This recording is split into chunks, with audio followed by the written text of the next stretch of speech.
မျိုးသမီးဟာအခန်းကိုတန်ရှင်းလုပ်နေရင်းနဲ့ရဲတပ်ဖွဲ့ကဒီအမှုပေါ်မှားယွင်းစွာဆုံးဖြတ်ထားတာကိုချက်ချင်းသတိထားမိသွားပါတယ်။ဒါကြောင့်သူမရဲ့အုံနောက်ကမြန်မြန်ဆက်ဆန်အလုပ်လုပ်ပြီးရဲတွေဟာတေဆုံးသူကိုလူသက်သမားအဖြစ်မှားယွင်းသတ်မှတ်ထားကြောင်းချက်ချင်းနားလည်သွားပါတယ်။ဒီအမှားကိုပြင်ဆင်ဖို့လိုအပ်နေတာကြောင့်သူမဟာတန်တရားရှိသူလို့ရေးထားတဲ့အမှတ်သားကိုဖျက်လိုက်ပြီးတားကောင်လို့ပြောင်းရေးလိုက်ပါတယ်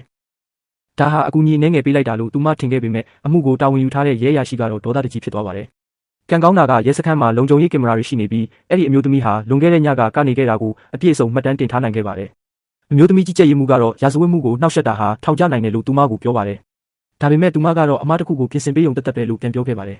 ။ရဲအရာရှိကတော့အတန်ရှင်းသမားတစ်ယောက်ကသူ့ကိုအမှုဘယ်လိုစစ်ရမလဲဆိုတာလာတင်ပေးစရာမလိုဘူးလို့ဒေါသတကြီးပြောဆိုပါတယ်။ဒါပေမဲ့အမျိုးသမီးကြီးကြပ်ရေးမှုကတော့သူ့ကိုဂရုမစိုက်ပဲအမှုတွဲဖိုင်ကိုထုတ်ယူလိုက်ပြီးသူမကိုရှင်းပြခိုင်းလိုက်ပါတယ်။အဲ့ဒီနောက်မှာတော့သူမရဲ့စွမ်းဆောင်ရည်ပြသရမယ့်အချိန်ရောက်လာပါတယ်။သူမရှင်းပြတာကတော့အခန်းဟာအရန်ကိုတန်ရှင်းတက်ရက်နေပြီးတရင်ပေါက်လိုက်တာတွေအားလုံးကိုလည်းတက်ရဲချီနှောင်ထားပါတယ်။